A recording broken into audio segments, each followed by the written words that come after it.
Welcome to the Thinking Woodsman podcast, the confluence of humor and conscience in the outdoors.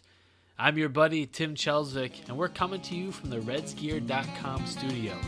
Gear up for your next adventure at redsgear.com. On today's show, we're going to talk about ways to cope with the dreaded deepression. We're also going to have my buddy Darrell Stiennen in to talk about ways to make sure your bow is in tip-top shape after a long season in the deer woods. We're going to be reviewing the Easton Stakeout XT 1700 hunting backpack to see if it fits your needs for the deer woods. We've also got some great audio from the land up north, anti-hunters clashing with safari expo goers, and some of the crazy things that they say. I'll show you how to flesh a deer hide without getting carpal tunnel syndrome.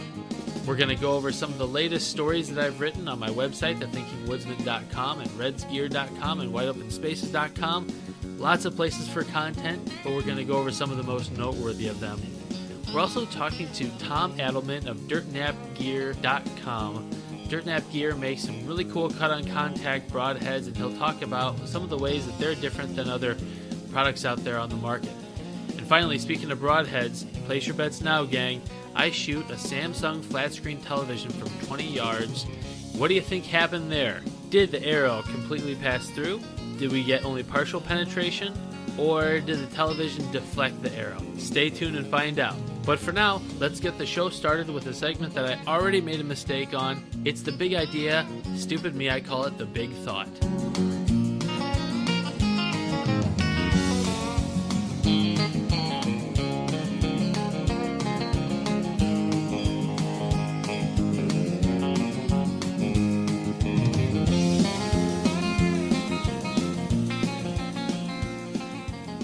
The big thought for today, and I know there are going to be people out there that will laugh at this, is deepression. And how do you handle going from 4 months of hardcore bow hunting, chasing whitetails, weekends and after work and before work? How do you switch that lifestyle, that just mode of being always on the prowl for whitetails? How do you go from 60 to 0 miles an hour?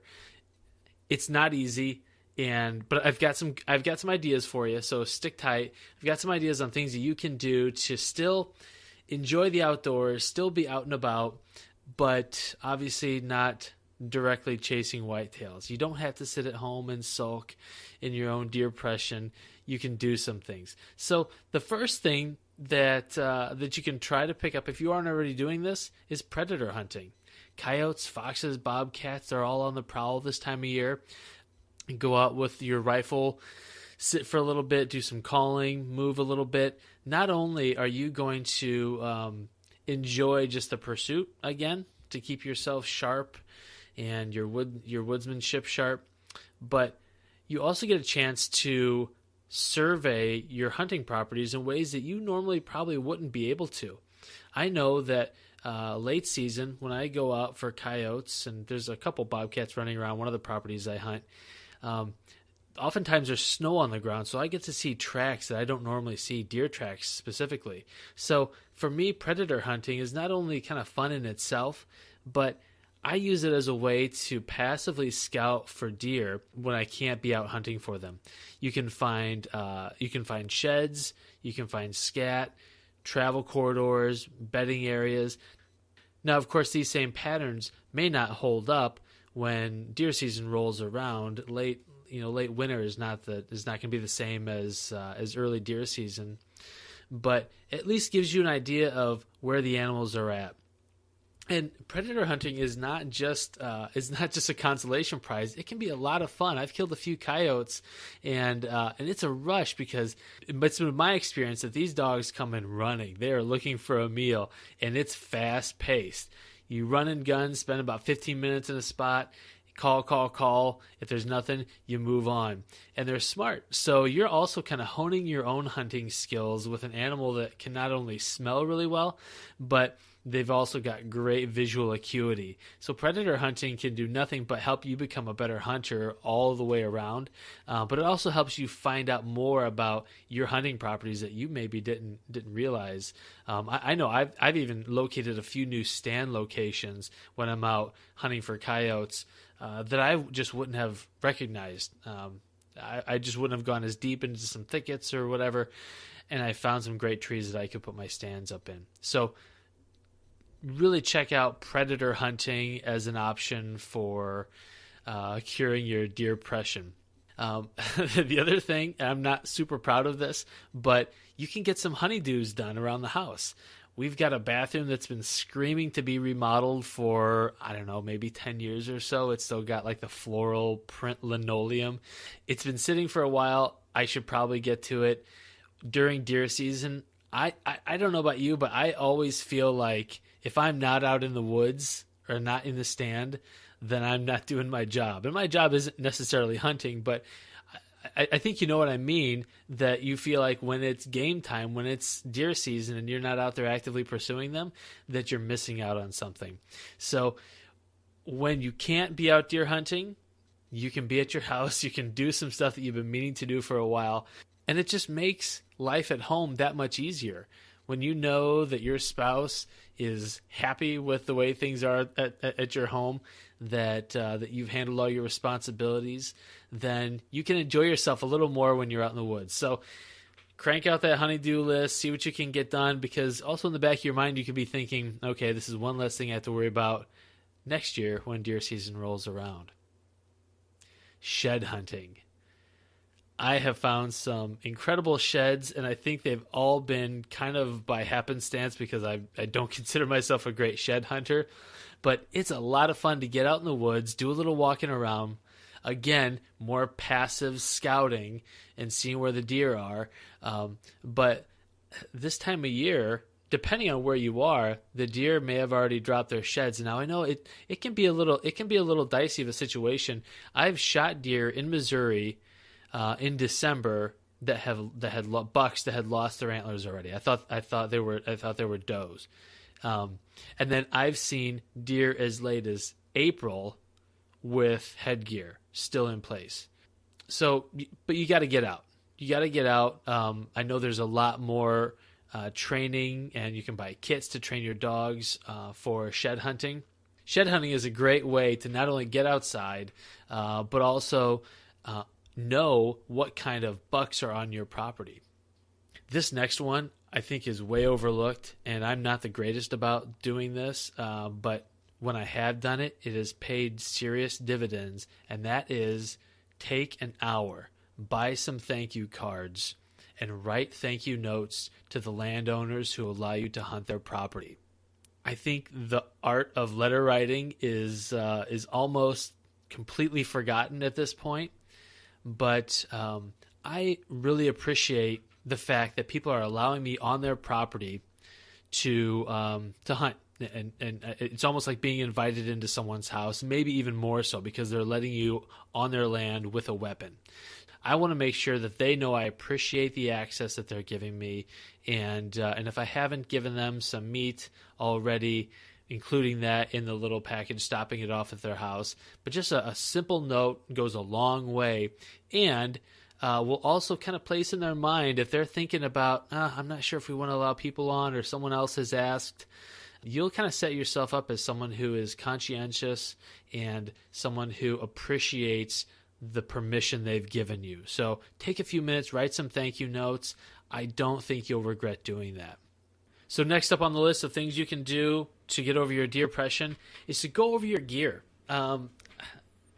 You're probably like me, and you use the stuff that you have, and you want to make sure that you take care of it. It's in good working order, and now you have the time. So go over, replace batteries, check for wear and tear on your harness. Look over your bow. My buddy Darrell Stiennen coming up in the interview section. He'll be talking specifically about things to look at on your bow after a hard season of use. But go over your gear and make a list. If there's no better time to think about the things that you want or need for next season than right after this deer season. So put yourself a wish list together, and then you can start saving and buying some things piece by piece over the year. Kind of moving out of the woods and onto your local body of water, ice fishing. Yeah, It's not shooting something, but you can get out and do a little ice fishing. Get the auger out, enjoy the depths of winter out on the ice, catching some perch, some bluegill, walleye. Fish through the ice, in my opinion, taste better than any other time of year. The meat is firm and white and flaky. It's the time to go pull some groceries out of the water. So I suggest, if you're having a hard time getting over the end of deer season, go ice fishing. That'll help an awful lot. Also, around the country, a lot of 3D archery leagues are starting up. 3D archery is a great way to kind of keep your skills sharpened. I know that during deer season, it's unfortunate, and I hate to admit this, but I probably shoot less. I probably shoot my bow less during deer season than I do any other time of year. Summer, I'm really, really good about getting out there and shooting, and because I'm excited about the start of deer season. But during deer season, it's kind of like I've got the bow in my hands. I feel as though that counts as practice, but really it doesn't. So signing up for a 3D Archery League is great because it kind of makes sure that you stay in practice all year long. You stay connected to a group of folks that are just as passionate about the sport as you are. And it's something to do to approximate the experience of hunting. Finally, I got this idea from the Brad Paisley song "Letter to Me," and I've been doing this for the past 3 years. But essentially, I'm writing a letter to myself, and it's all the things that over this past bow season I wished I would have done. And usually it ranges from things like quit checking trail cams so frequently, leave them sit for a few weeks. I can't not go check them. I'm bad about that. To repositioning stands or cutting more shooting lanes. Or certain things, like I mentioned before, certain things that I wanted to buy, but I just never got around to it. One of those things is a decoy, a deer decoy. That's on my list. If you take the time to write down that letter to yourself, things that you wish you would have done. Oh, and the other thing that is on my list is to put in a food plot. A lot of the places where I hunt, it's mostly densely dense wooded areas. So it's hillsides and rocky soil. So I'm gonna have to really work to put in some food plots. But I want to. I'm gonna do it this coming year. I'm gonna figure out a way to make it happen. But food plots are always something I think about, especially late season when it's just harder to find the deer for me. But if you put together this letter to yourself at the end of this deer season, you'll kind of also in the process give yourself a game plan for your off season. Things you want to get done, things you want to acquire for the upcoming bow season. So I highly suggest a letter to yourself. Deepression, folks, it's real. Don't let anyone laugh at you or tell you that you're making it up for attention. You are suffering, and you need to treat yourself. These are the ways: predator hunting, honeydews, shed hunting, thanking your landowners, going over all your gear, go ice fishing, sign up for a 3D Archery League or Spot League, and writing a letter to yourself. These are all things you can do to make sure that you have the best off season possible, get over your depression, and are ready for the upcoming deer season. Give them a try. If you have any other suggestions that you'd like to share, shoot them to us over on the Facebook page, Thinking Woodsman, or you can share with us on Twitter at Woodsman's Words.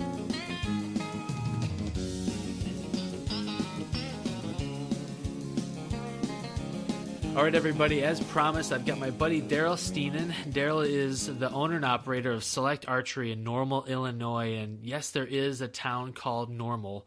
And Darrell is not only a longtime buddy of mine, as I mentioned before, the guy can shoot a bow, and he can tune a bow, and he treats everyone else's bows like they're his own. Darrell's going to talk to us today about why deer season can be so hard on your rig and some things you can do to make sure you're in good shape as far as your bow is concerned, and what a bow shop might be able to help out with as well. Darrell, welcome to the show. Hey, buddy. How you doing?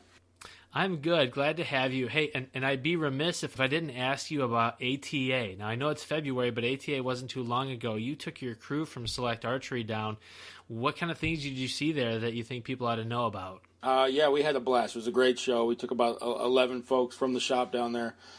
Saw as much as we could see. It's an enormous show. It would take you far more than 3 days to get through it properly. But there's some exciting trends. There's some exciting things, some exciting products coming from some companies. A lot of up-and-comers, a lot of old faithfuls that are they're still putting out some exciting gear. In the bow world itself, the new trend seems to be speed without giving up any of the comfort. Seems to be where things are going. So I've never been a speed guy personally. I've never needed to be able to go 400 feet per second or 380 feet per second or any crazy number like that. It has never excited me. I'm more of a comfortable, controllable, shootable bow. Will be a more effective weapon in the woods. That being said, there are bows on the market now that they give you both. They give you 340 plus, well over 340 feet per second, and they don't take any of that speed, any of that comfort away from you, which is a fantastic. It's kind of gravy on top when you can get that speed without losing the accuracy and the shootability. Yeah. Do you have any examples of good flagship models that would do that for a person? Kind of give you the speed and the forgiveness? Oh, absolutely. There's a couple, kind of the big ones out there that are doing it well these days. The Decree HD from PSE, 342 or so feet per second. It's a longer axle-to-axle bow, but silky smooth and feels fantastic at the shot. There's not a lot of hand shock. The bow doesn't have any bad habits when you shoot it. Doesn't roll out. It's not terribly top heavy. The Halon and the Halon X from Mathews. The Halon 6 is the new flagship bow from Mathews. 346 feet per second. It's a shorter axle-to-axle bow, 30 inches. Wonderfully smooth, wonderfully fast. Does everything you need it to do. It is a touch on the heavy side in the woods at roughly 4.5 pounds. Okay. But that weight does give you a lot of stability. It does give you the ability to hold that pin a little more steady. We live in a pretty incredible time right now for archery technology. It just seems like you can't buy a bad bow. Right. It's personal preference. It's what you like. It's what makes you comfortable. What's make you confident. I mean, archery is 90% confidence, and the bows definitely make all of us archers better at what we do. Right. Well, hey, we could spend hours talking about ATA and all the new gadgets and bows on the market, and maybe someday we'll have to do that. But it's the end of deer season right now, and we just finished up a segment on deepression and how to cope with that. But we didn't talk about the bow and the abuse that it can take in the woods. Talk to us about what are some of the negative conditions that bows face out in the deer woods, and how we can make sure that they're shooting good after season. Sure, absolutely. I'd say my first advice for anyone putting their bow away after season is don't put your bow away after season. Shoot it through the winter, shoot it through the spring, shoot it through the summer. The more you shoot your bow, the more time you spend with your bow, the more comfortable you'll be in the woods. That being said, everyone doesn't have that luxury. You know, there are folks who just put it away, pick it up again in the fall, shoot it well, and go hunt. That's something I wish everyone could do, but obviously that's not the case for everyone. Right. The things that are going to hurt your bow, obviously the most, are weather, and more specifically moisture. The newer cases on the market now, the SKBs, the high-end Planos, they do a very, very good job to keep the elements out of your bow case, which is fantastic. Mm-hmm. What they also do is lock all the elements that you put into your bow case in your bow case. So any moisture in that bow case is going to stay in there all summer, and it's going to rot your bow. So you need to make sure the bow is thoroughly dry. You need to make sure that your end of your maintenance, for example, your string wax, you could be a little more liberal on that last wax if you're going to put it away for a while. Put a heavier coat on than you normally would. Okay. Make sure that everything is in good repair. Obviously, the woods are incredibly tough on just the general wear and tear on the bow. So limbs, brush, the occasional drop. We see a lot of drops, bows falling out of tree stands. We get 10 to 15 a year in the shop. Some of them are as easy as just looking them over and making sure we kick the mud off them and make sure everything functions correctly. Some of them are bent cam. If you have an issue during the year where you've dropped your bow or you've done something that's even made you nervous, let a professional look at it. Make sure that there's no issues that you don't necessarily see that could pop up and bite you later. Most archers, we are dyed-in-the-wool do-it-yourselfers. We hate asking for directions just as much as we hate having to take our bow to someone to fix it for us. But it sounds like what you're saying is that some of the issues that can happen to a bow may not be visible to the plain eye. Right. There's very subtle tweaks that can happen in a cam, or an axle can actually bend. Very, very fine hairline cracks in a limb, stuff that you wouldn't be able to detect other than running a cotton swab over it. Things that we look for specifically when we know that there's been an incident with a bow. Just because we have the experience, we've seen a lot of bows and we've seen a lot of incidents. So I mean, we've seen about everything. So you might think your cam isn't bent, but we know where to look to see if it is. And by all means, if you even have a question, have it looked at, because it might not be necessarily unsafe, but it can tremendously affect your accuracy. Absolutely. Let's talk about when you get a bow that has been suspected of having damage done. Let's say it fell off the haul line and it fell 15, 20 feet out of the deer stand. What are some of the things that you first look at that people can do themselves? You're going to want to obviously make sure that the bow draws safely. If you see, and carefully draw the bow. If you see anything strange during the draw cycle, let it down immediately, obviously. Or if the bow does draw safely, at that point, you want to make sure that everything is still in line. Your rest didn't move, your sight didn't move, your pins didn't move, you didn't have any equipment failure on the accessories on the bow. That's something that the bow could look fine, it could function fine, but until you shoot it, you don't know exactly where that point of impact is going to have changed to as a result of the fall. Yeah, and probably a good idea to check that stuff out on the range or in your backyard before you put the bow away, and then get it out for next season if you're one of those guys that just doesn't get to shoot a whole lot, because you don't want to find out that there's something wrong with your bow when you're about to draw on a deer. No, exactly. Yeah, no, and my hope is that nobody would ever pull the bow out of the case and head to the woods. Hopefully there would be some measure of practice. It's very rare that we see somebody who doesn't at least come into the range, have the bow looked over before season, and just do a little bit of target shooting. Some folks shoot more than others, but it's very rare that we see somebody that doesn't shoot at all. But definitely make sure it's in good repair and shooting well and doing what it's supposed to do when it's put away, if it needs to be put away. Well, I'm curious, people talk about you dry fire a bow and you'll shatter limbs. What has been the most catastrophic equipment failure that you've seen in your time in the archery industry? Oof. It's most likely been a dry fire. Generally, a dry fire is going to bend a cam. It's going to derail a cam. Usually, you won't see a catastrophic limb failure with a dry fire, but on occasion you will. We actually had a bow that didn't even dry fire, just had a defect in the limb, pulled it to full draw and let it down, and the limbs absolutely exploded.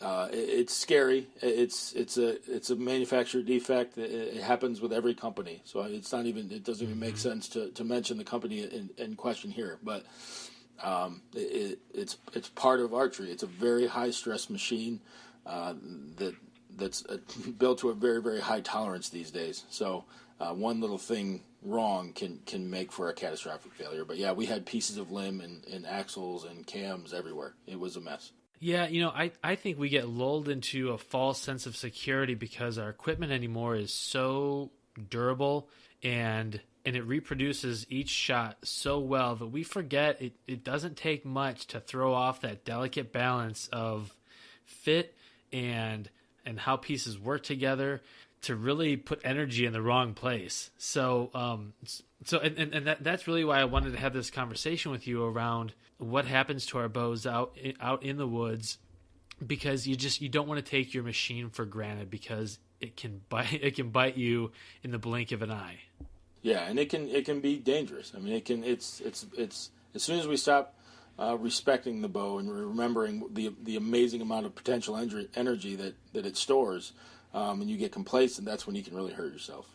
So if you have dropped your bow from the stand or banged it real good, most of your local archery shop techs are going to be willing to look at that for you and give you some ideas on what might be going on. Better safe than sorry.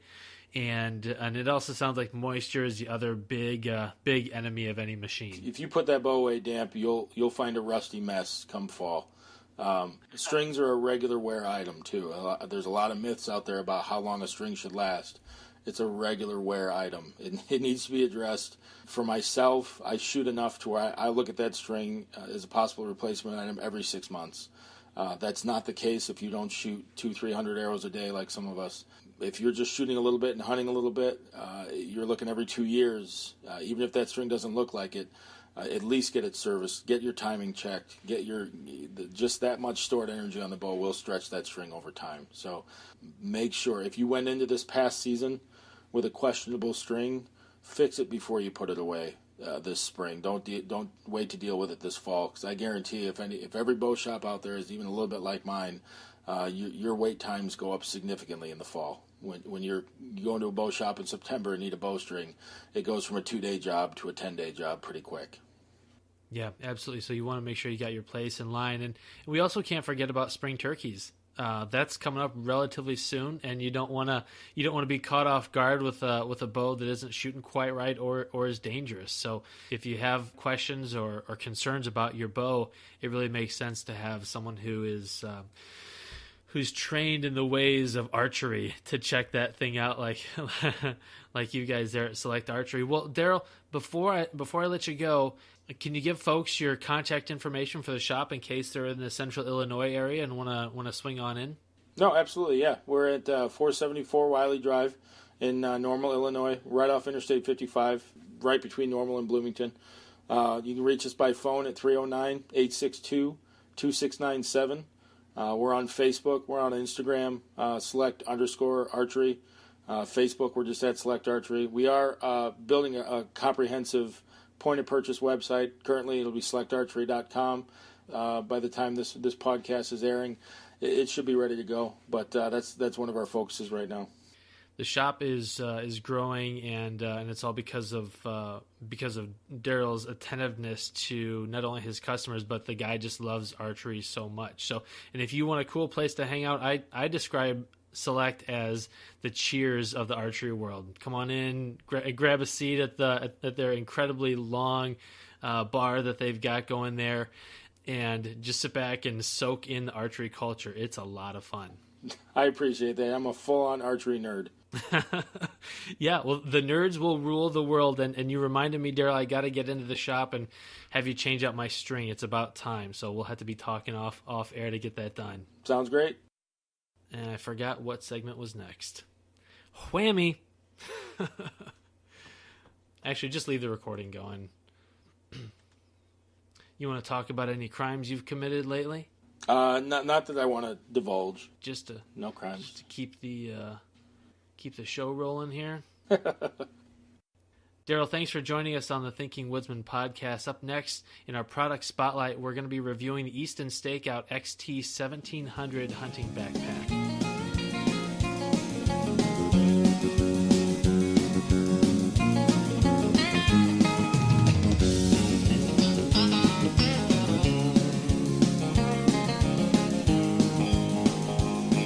Okay, well, let's kick it over to the product review portion of the show. Today we're looking at the Easton Stakeout XT 1700 backpack.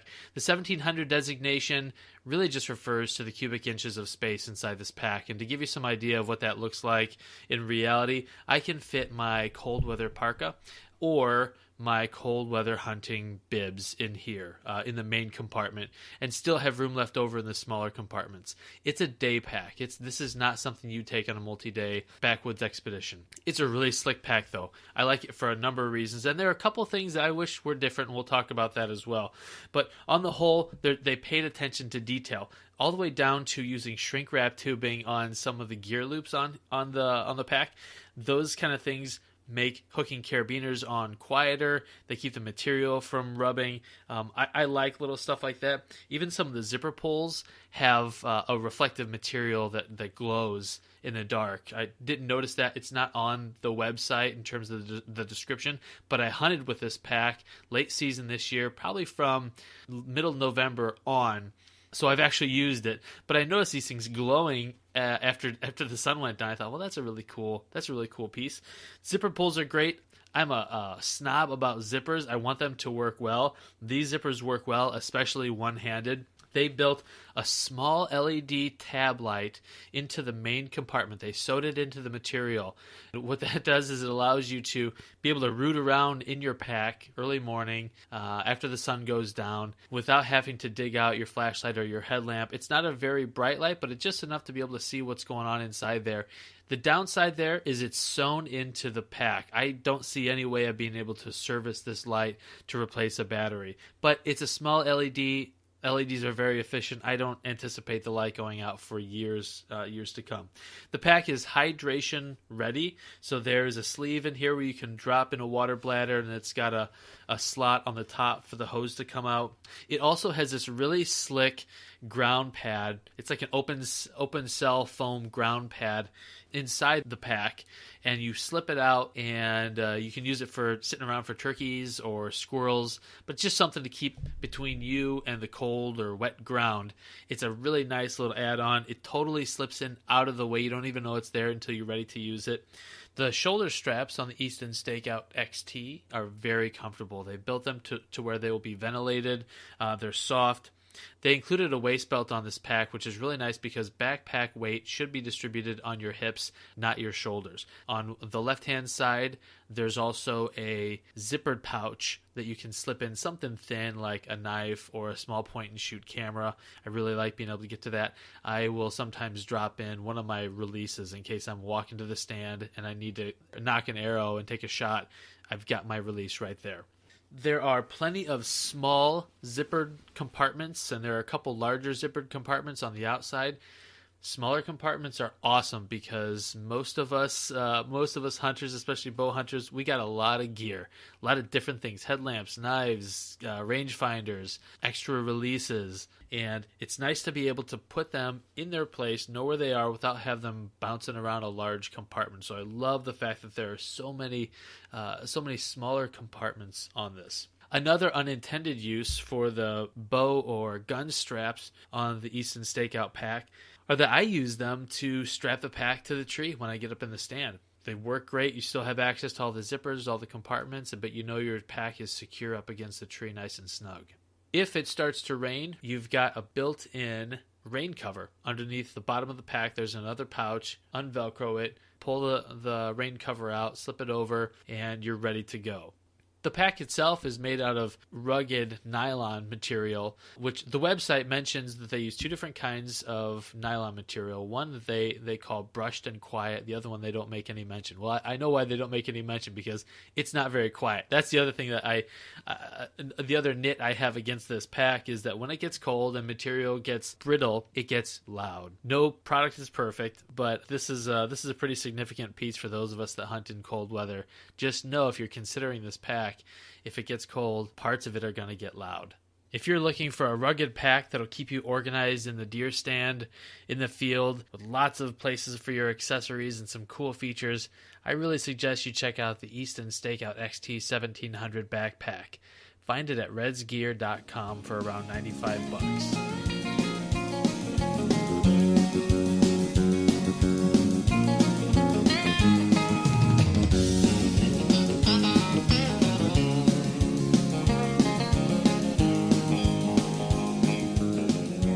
Up next in the What Were They Thinking file, if you thought that anti-hunting people were peace-loving, non-violent individuals, then I'm sorry, but that's not always the case. Case in point, some audio out of Ontario, Canada. This comes to us from a news agency up there, City News, who sent a reporter out to cover confrontation between attendees at this safari expo and animal rights activists who camped out outside. Take a listen.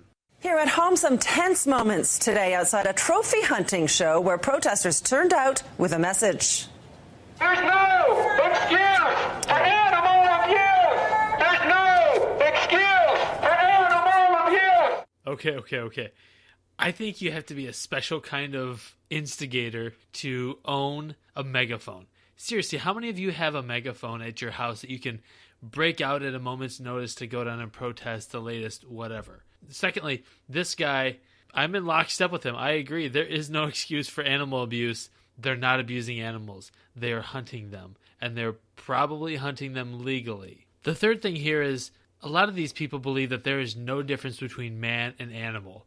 And many of these animals that these guys are hunting in Africa are predators, which kill. I wonder if he would agree that since man is abusing animals, and at least in his mind, are the lions abusing animals over there? Are they abusing zebras when they attack them and pull them down? Are the hyenas abusing sickened Cape buffaloes when they pull them down? Makes you wonder what he's thinking. But let's continue. I want to put a complaint in. I think that guy just broke my eardrum. How would you have to get up? He was like serious. I'm serious. My ear's ringing. I can't even hear him. Well, now Did you're you see gonna how watch. close he was? I'm going to phone 911. That's not right. No need, we're right here. I know. Why would you let that guy yell in my ear like that? So that's the voice of one of the attendees for the expo complaining about the megaphone guy getting in his ear with the microphone and screaming at him to the point where he thinks his eardrum is ruptured. He's talking to a police officer, or maybe they call him a Mountie, I'm not sure. But he's talking to the police officer, and his wife says, "I'm going to call 911." And the cop says, "Well, I'm already here. That's not necessary." But the expo attendee has a valid point. And when he says, "Well, why are you letting him do this?" Because it doesn't appear like the police officer is going to do anything. My guess is the police officer just doesn't want to rock the boat. That was just one of the many exchanges between protesters, hunters, and even police at the Africa show. Tammy Sutherland with the heated points of view from both sides. I don't need to kill an animal to say that I'm a country girl. I don't get a He-Man thing out of hunting. I enjoy the experience. Could they not have picked some different audio to play underneath the anchors? Holy cow. The guy with the megaphone is really getting on my nerves. And that's part of the problem is he's not changing my mind. The only thing he's doing with that megaphone is making me hate him that much more. I just want to push that megaphone back into his teeth. The lady that says she doesn't need to go kill an animal to prove that she's a country girl. Well, ladies, how many of you are trying to prove to anyone that you're a country girl? Who says that only country girls go hunting? The premise of her argument is laughable. It's ridiculous. But that's her construct for understanding people that hunt, that we're trying to propagate some type of image about ourselves. And then the other hunter there that's trying to talk some sense into these people tries saying that he doesn't get a He-Man feeling out of killing an animal. I don't care if he does. Sometimes I do. That's fine. It doesn't make us bad or wrong. It just means that it's in our blood to hunt. We have canine teeth.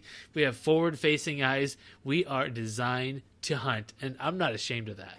The hunters become the hunted outside of a trophy hunting exhibition in Vaughan today, where protesters confronted hunting enthusiasts looking to book expeditions to Africa to track exotic animals. You think elephants and rhinos aren't in danger right now, In sir? some areas they are. In some areas, okay. The demonstration took place outside of this banquet hall after two other venues pulled out because of the controversy. It showcases exhibitors from southern Africa who specialize in fishing, photographic, and trophy hunting safaris. I'm against trophy hunting because it's the lowest of all. My sign is binoculars and camera. That's all you need. You can go and shoot wildlife, but you can do it in a compassionate way. You can just take pictures of them.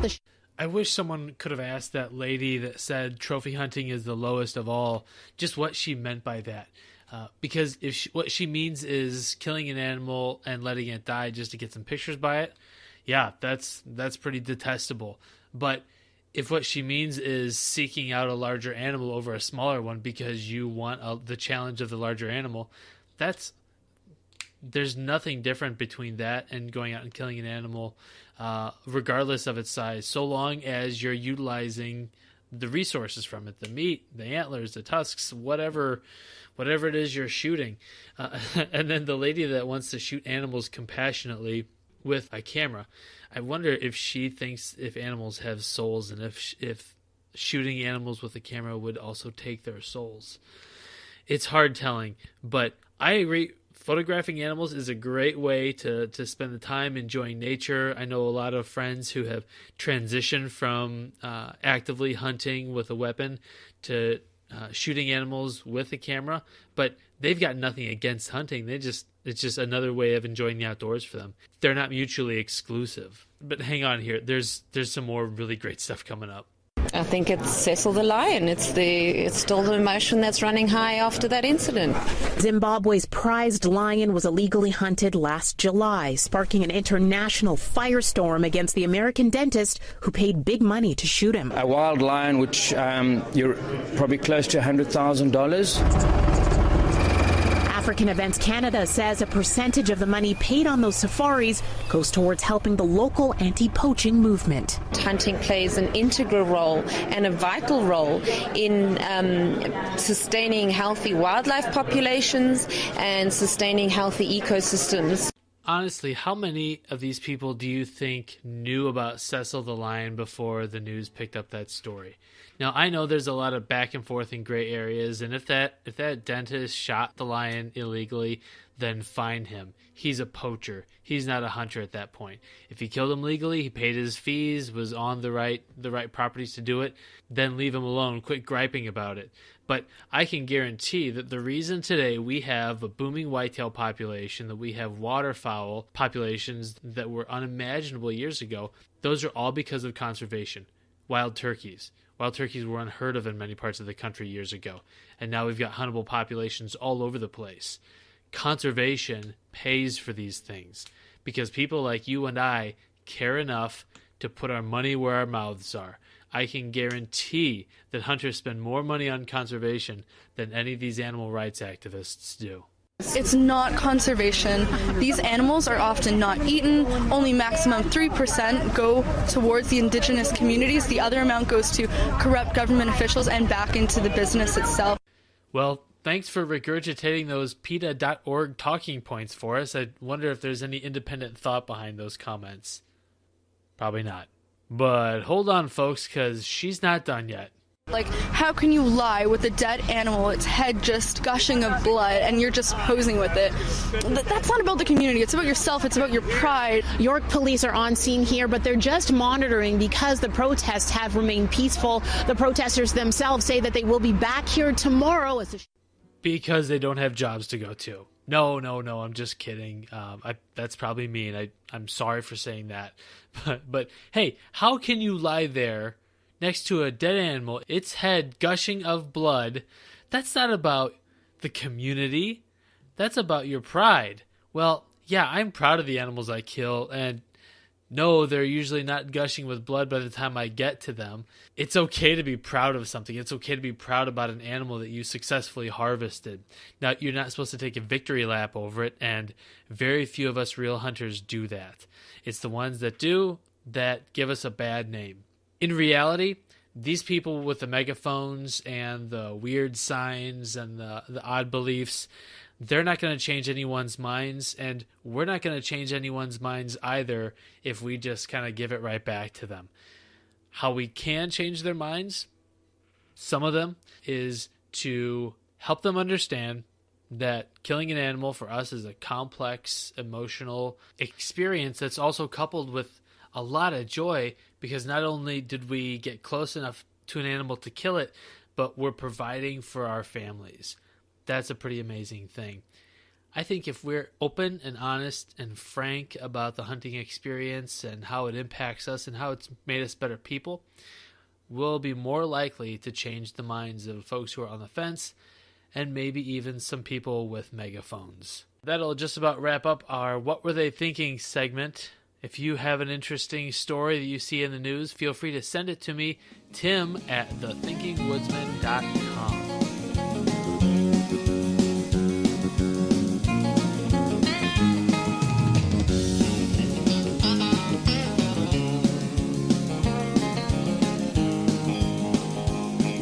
kitties, it's time to level up. Level up is a segment of the show where we talk about things you can do, tips and tricks to level up your woodsmanship game. And you may have deer hides in your freezer that you saved from kills this past season, and you're not quite sure what to do with them.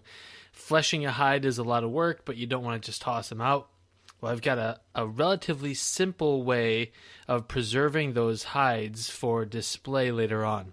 And really, it involves your hide, some borax, and a power washer. What you can do is spread your hide out on a flat, clean surface, even like a concrete driveway would do okay, and work from one corner of the hide with the power washer. You got to find the right aperture for the sprayer. If you take that sprayer and kind of start on one edge and just gently work your way across the hide, there's enough pressure there to peel away the flesh and the fat that's still remaining there to get you down to the clean white hide behind all that. You need to get rid of all the flesh and the fat because you need a clean surface for the borax to get in and preserve the hide. So use a power washer instead of scrubbing it away or using a fleshing knife. Do that. The deer hides are strong enough. They can take a lot of abuse. They're not like a coyote hide, real thin and delicate. Use that power washer, and then once you've cleaned it all away, and you may have to pick some or trim the edges a little bit around the sides of the hide, spread it out on a flat surface, preferably one that you can tilt up at an angle. I built like a 6x4 board that I can tack out these hides to, and I'll run some finishing nails around the sides just to keep the sides of the pelt from curling up, and then sprinkle it very generously with the borax. The borax preserves the hide, and you want to do this obviously on the hide side, not the hair side. And what the borax does is it kills any bacteria. It also locks the hairs in the follicles. So ultimately, when you're done with your project, and it may take 2 or 3 days, maybe more depending on the humidity and the temperature, for it to completely dry, scrape away the borax, untack the hide from your board, and you may need to trim the edges on it just to make sure it lays flat and it looks clean. But at that point, you've got a beautiful piece of God-inspired outdoor artwork that you can bring inside, put it up in your living room or your man cave or wherever you need a little bit of inspiration from the whitetail woods. And all it took you was a little bit of time with a power washer and some borax. And that is your level up skill for this month.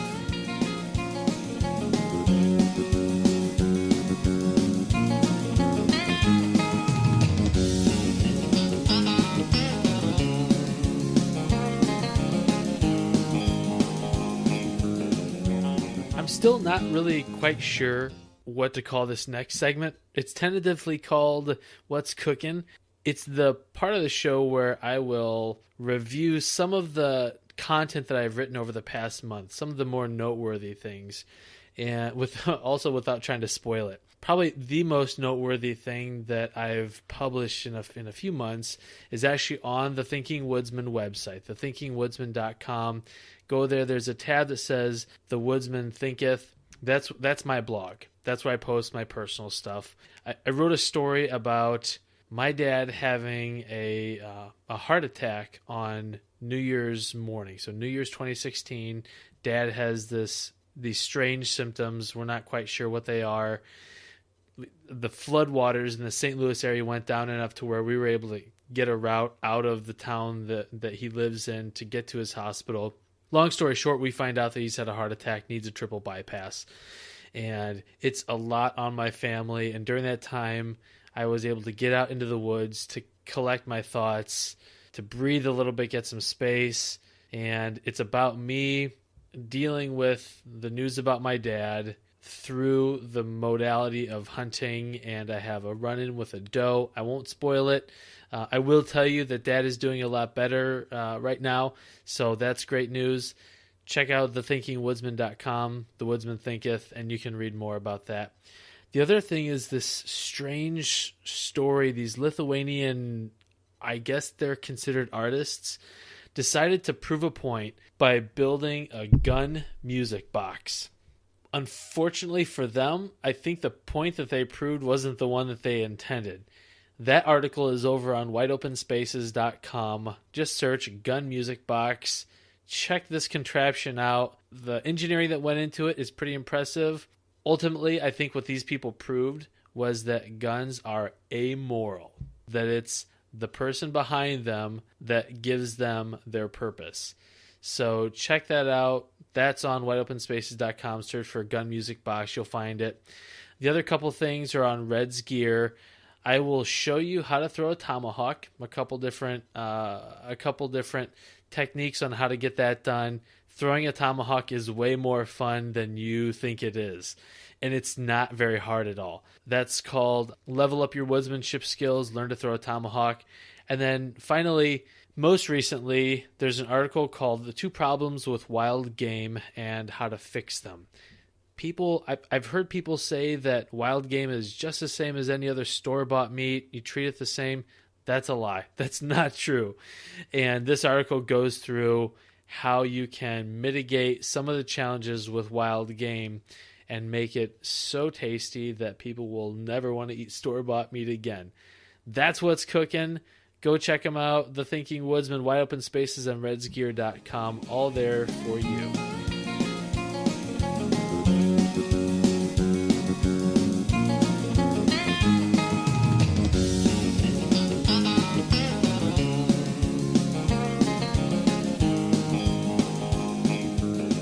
All right, my guest right now is Tom Edelman, president, owner of Dirt Nap Gear.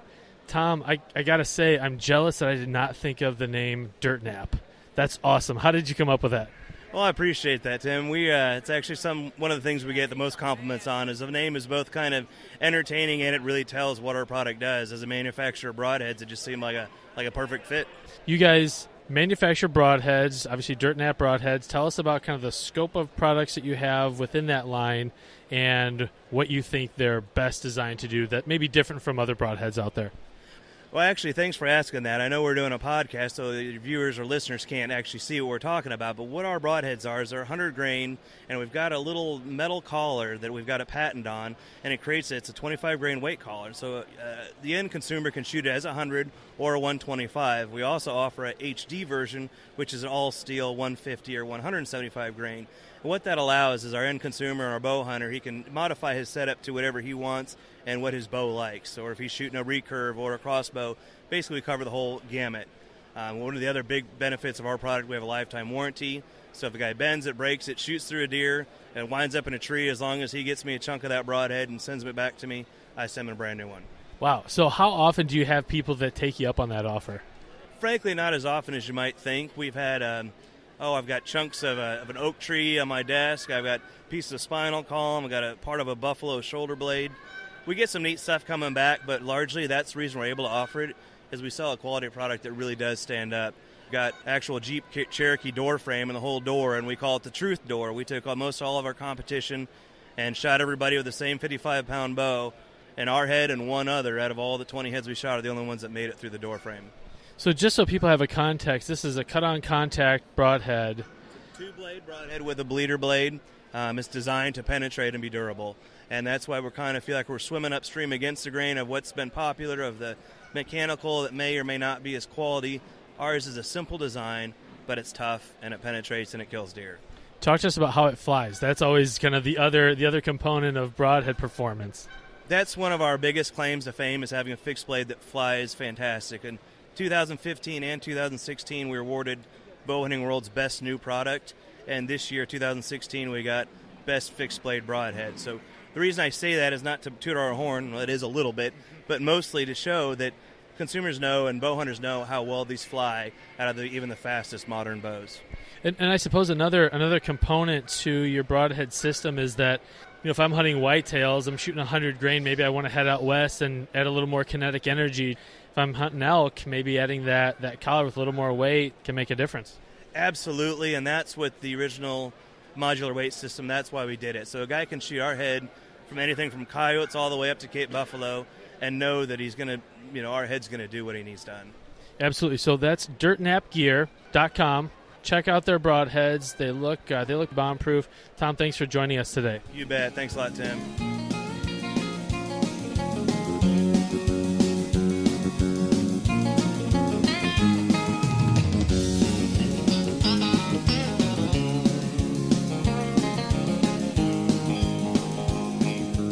Welcome to Will It, Kill It. Today we're in the Thinking Woodsman backyard bow range, and our special guest is a Samsung television.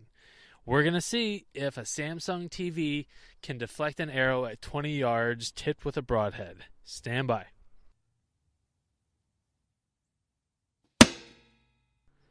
All right, the moment of truth. What do you think happened when we fired an arrow at a Samsung television from 20 yards away? Did it penetrate? Did it deflect? Did I get full pass-through? The reality is it did penetrate. The broadhead went into the television, the circuit board, but did not penetrate the back plastic housing on it. Definitely dead. It killed it. So the first victim of Will It, Kill It? A Samsung television.